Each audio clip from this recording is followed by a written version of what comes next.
We have learned how to add and subtract matrices, and we learned how to multiply matrices. Today we're going to learn what we call a determinant.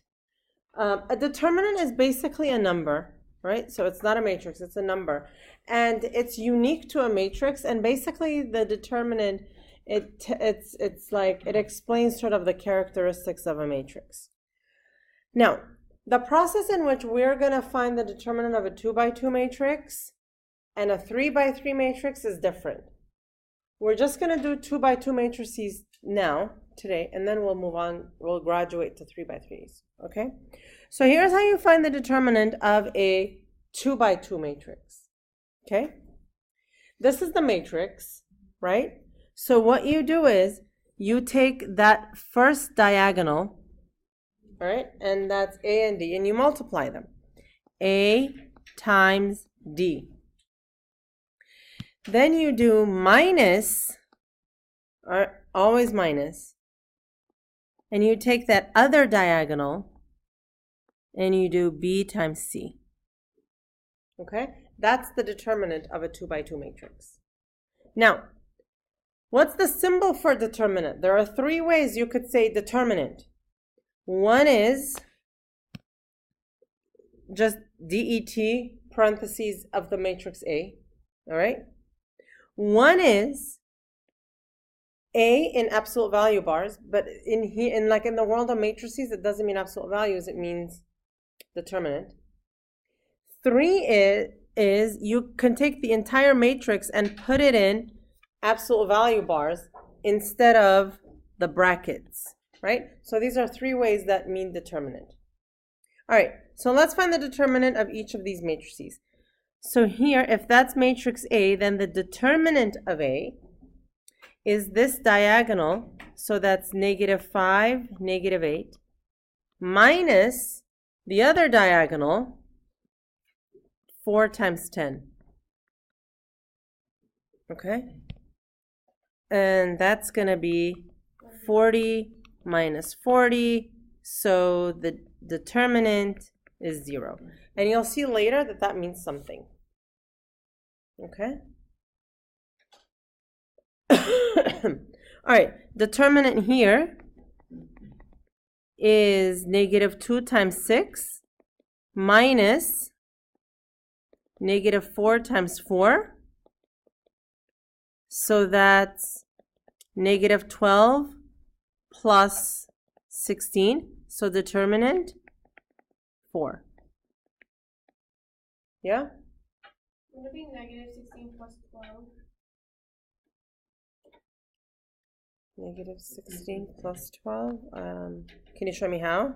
I did it -4 times 4 first. Right, so it's always this main diagonal Oh, first. that matters? Yeah, yes, it matters, absolutely. Anytime you have a minus sign anywhere, order always matters, okay? All right, so now let's find the inverse of a matrix, okay? What's an inverse of a matrix? Well,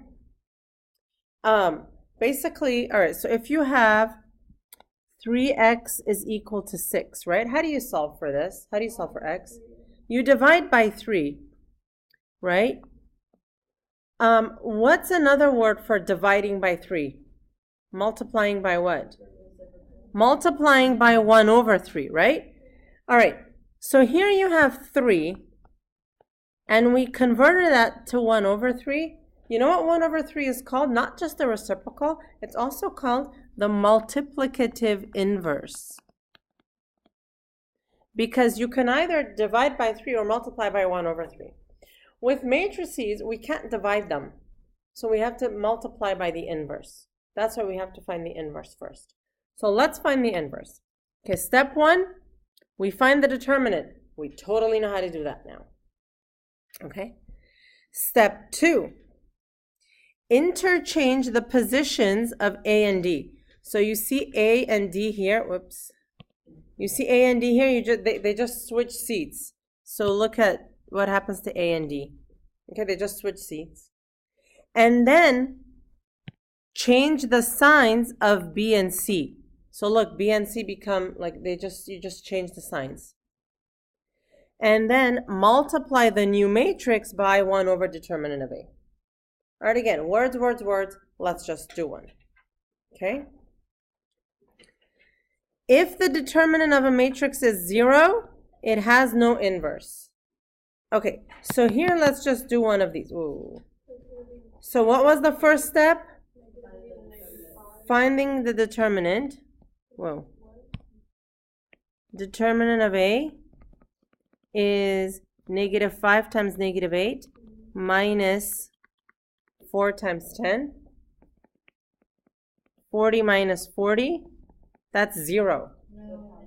So it has no inverse because like A inverse would have been 1 over 0 times something. You can never divide by 0, right? So no inverse. All right? Okay, let's take a look at this one. Well, once you know that the determinant is 0, then you just stop. So determinant of A is -12 minus -16, right? So that's 4. This is the exact same problem as we did before. So now, here's what we do. A inverse is equal to 1 over this number 4.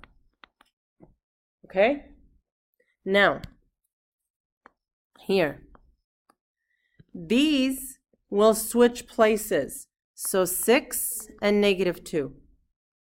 The other ones will switch sign, huh? Not those two. The other ones. Right. So here it'll be -4 and +4. Okay? So they both switch signs. So now you're going to distribute this.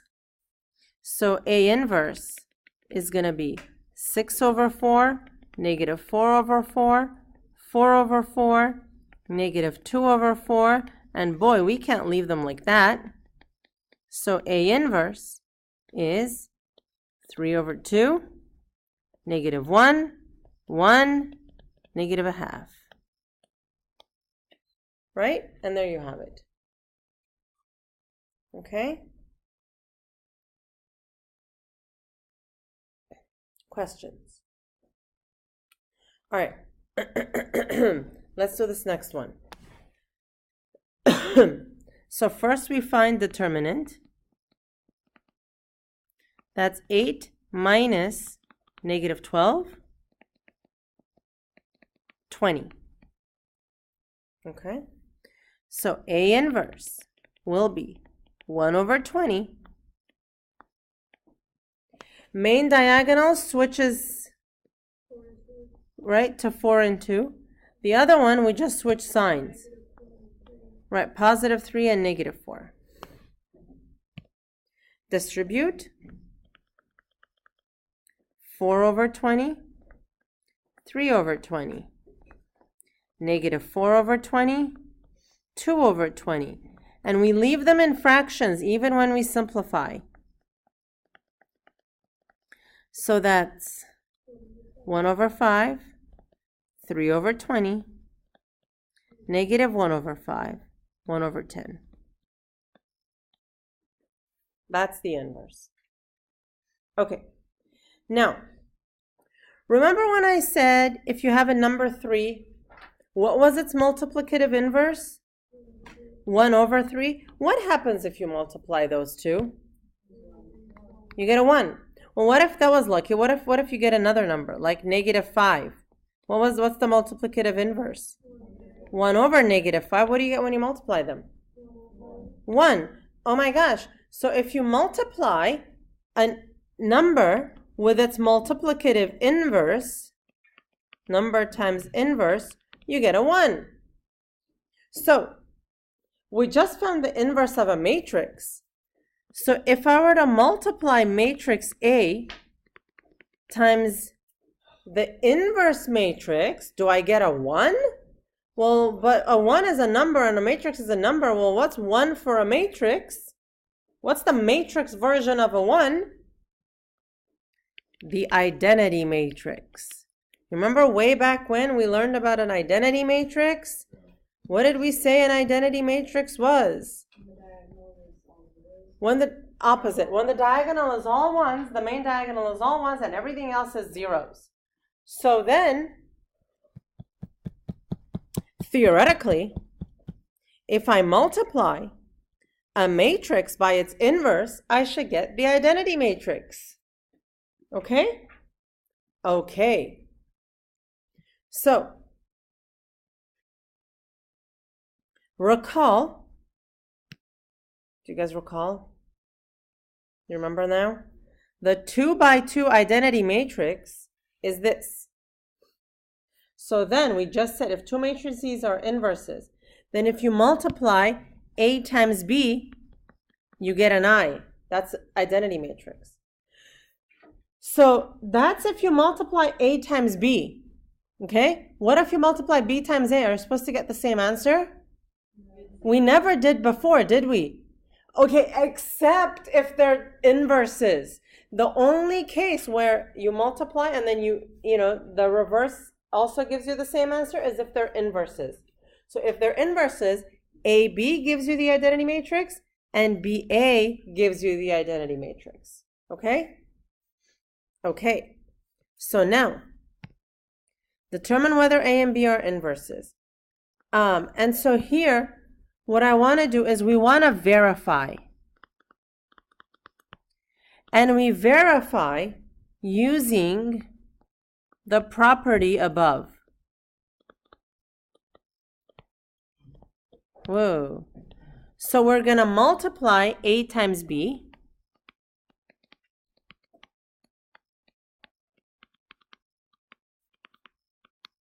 And let's see if we're going to get the identity matrix. Okay? Row 1, column 1, -3 plus 4, 1. Row 1, column 2, 6 minus 6, 0. Oh my God, we're halfway there. Let's see. It's an all or nothing deal. Okay. Second row, first column, -2, +2, 0. Second row, second column, 4 minus 3, a 1.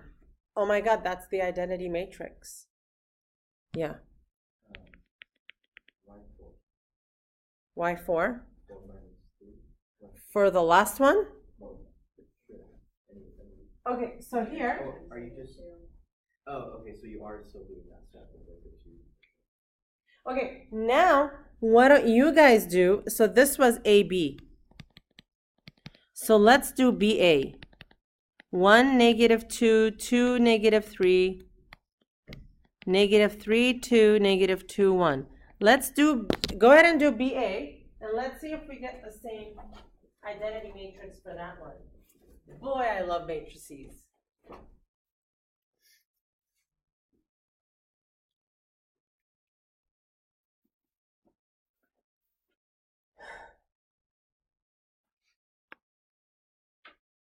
Okay. Okay.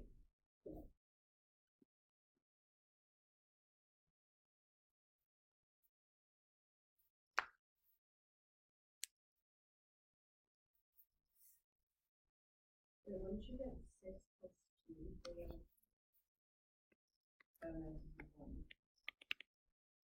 oh.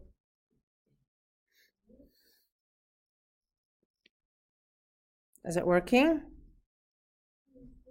Yeah. Oh my gosh, it so works. So I did AB, I got the identity matrix. I did BA, I got the identity matrix. You do -3 minus. Tell me which one you're. Like to add to multiply the matrices. Okay. So let's say you're looking for this position, right? Row 1, column 1. I do row 1, column 1. No. So I get -3 plus 4, that's a 1. And since I got identity for both, these two are inverses. Yay. Okay? All right, let's do the next one then. But then you don't get C. Let's do AB. Does it have to be 1, 0, 0? Yes. Oh, it can't be 2. No, that's the identity matrix. Remember, it's the matrix version of the number 1, No, right? I don't remember us going over that. I'm sure we did. Huh? I'm sure we did go over that. No. I'm still like, so that's how you remember. It's the matrix version of a 1, so it's got to have 1s in there. You know, like a number 1 can't be a 2. You know what I mean? So an identity matrix, which is a 1, can't have 2s in there. No, 1s can't be 2s, and 2s can't be 1s. So an identity matrix can't be a 2, because it's the version of a 1. Okay, so row 1, column 1. Row 1, column 1. I have a 6 minus a 4. That's a 2. Already that failed. Yeah, so not inverses. That's the best case scenario.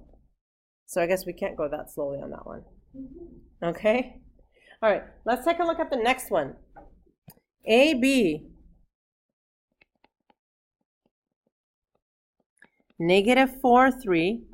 3, negative 2. 2, 3. Whoops.